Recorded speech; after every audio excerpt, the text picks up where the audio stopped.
राहुल जी नमस्कार। क्या हाल चाल है आपका? ठीक ठाक हैं? फिर आपने खुराफात कर दिया। मैं बार बार आपसे निवेदन कर रहा हूं कि शब्दों पर नियंत्रण रखें, भाषा को नियंत्रित करें। देश के प्रधानमंत्री बनने का ख्वाब आपको है, भाषा आपको पता ही नहीं है। ये कौन आदमी है जो आपको उटपटांग बातें लिख करके देता है? ये तो समझ ही नहीं। बार बार कह रहा हूं कि उनको दूर करिए। देश का प्रधानमंत्री बनने वाला व्यक्ति अपने भाषा पर नियंत्रण नहीं रखेगा तो देश का नेतृत्व कैसे संभालेगा? मैं तो आपका सबसे बड़ा फैन हूं, ये आप जान जाइए। आप मोदी को कह रहे हैं सरेंडर मोदी। मोदी सरेंडर मोदी हैं? कहां सरेंडर किया उन्होंने?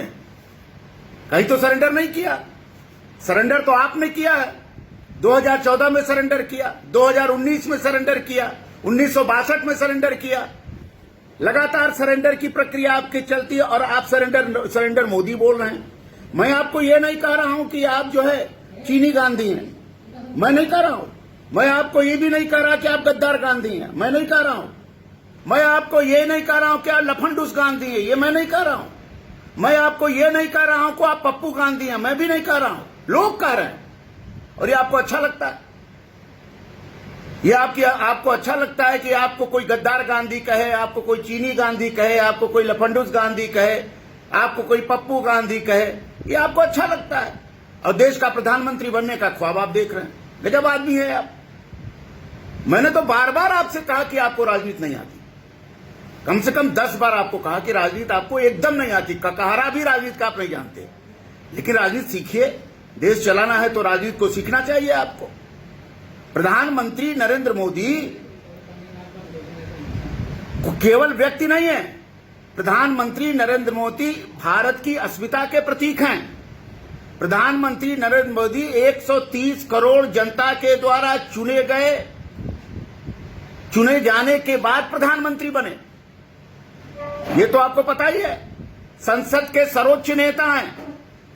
भारत राष्ट्र के वे संविधान के संरक्षक हैं, कार्यपालिका के प्रमुख हैं, और आप उनको गाली दे रहे हैं। उनको सरेंडर मतलब भारत सरेंडर कर रहा है। आपका कहने का मतलब है कि भारत सरेंडर कर रहा है, तो भारत को आप सरेंडरवादी बता रहे हैं। कौन सी चीन की भाषा बोल रहे हैं? चीन ने आपको क्या किया?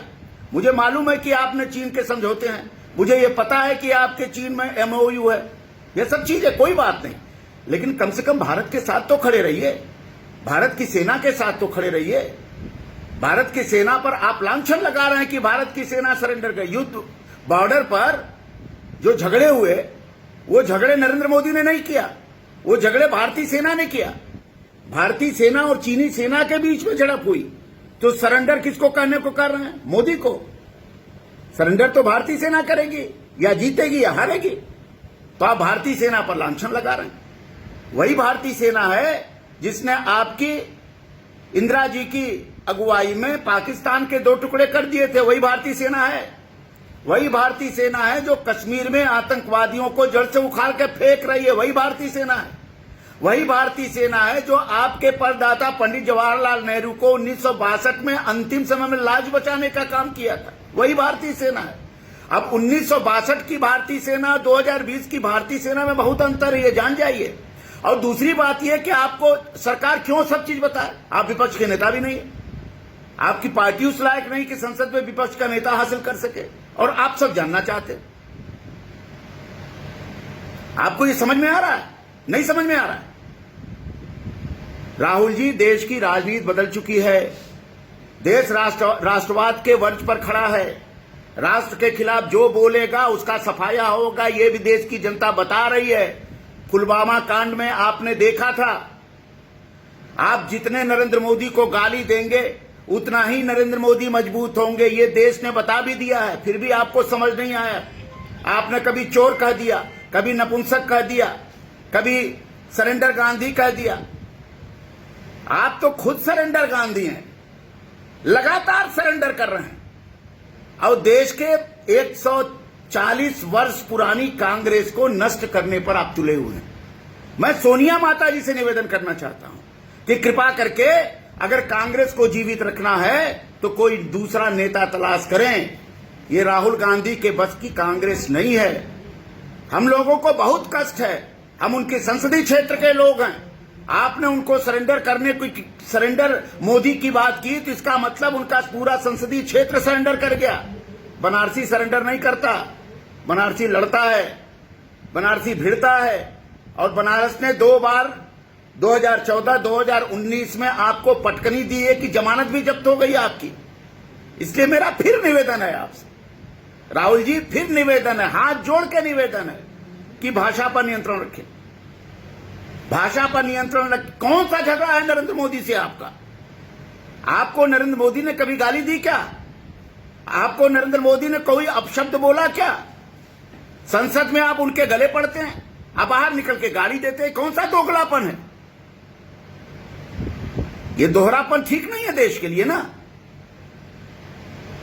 अगर प्रधानमंत्री बनना है तो सत्ता चलाने की कला सीखिए, और न हो तो किसी विश्वविद्यालय के, किसी राजनीति विज्ञान के प्रोफेसर से जाके सीख लीजिए, पढ़ लीजिए। पढ़े लिखे तो है नहीं आप, पढ़ना लिखना आपको आता नहीं, दस्तखत करना जानते नहीं, और आप किसी को सरेंडर मोदी, किसी को चोर मोदी, किसी को नपुंसक मोदी, न जाने क्या क्या बकवास आप करते रहते हैं। हे बकवास गांधी जी, आपसे करबद्ध निवेदन है कि कृपा करके भाषा पर नियंत्रण रखें। देश इस समय दोहरे संकट में है, एक तो महामारी का संकट है, दूसरा सीमा पर दोनों तरफ से तनाव है, पाकिस्तानी सीमा पर भी तनाव है, चीनी सीमा पर भी तनाव है। कश्मीर में आतंकवादियों से झगड़े सेना कर रही है, सेना अपनी सुरक्षा, देश की सुरक्षा में अपना सर्वोच्च बलिदान दे रही है।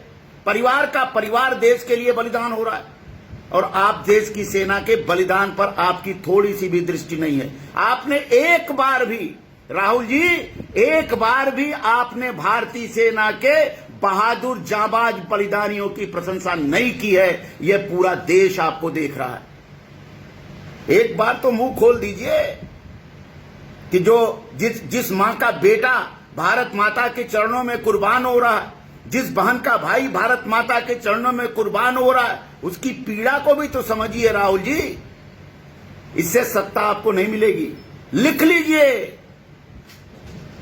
आप एकदम लिख लीजिए कि 2024 में 2019 से भी बुरी गति आपकी होनी है। और उत्तर प्रदेश में जिस योगी सरकार को आप घेरने का प्रयास कर रहे हैं, निश्चित मान लीजिए कि अगले विधानसभा उत्तर प्रदेश चुनाव में योगी जी की अगुवाई में उनकी पार्टी फिर 2/3 बहुमत प्राप्त करेगी। यह मैं आपसे निवेदन पूर्वक कह रहा हूं। इसलिए अगर आपको सरवाइव करना है तो भाषा पर नियंत्रण रखें, यही कहना मुझे था, और यही मैं करके बनारस से मैं आपको यह संदेश देना चाहता हूं। बहुत बहुत धन्यवाद। जय हिंद, जय भारत।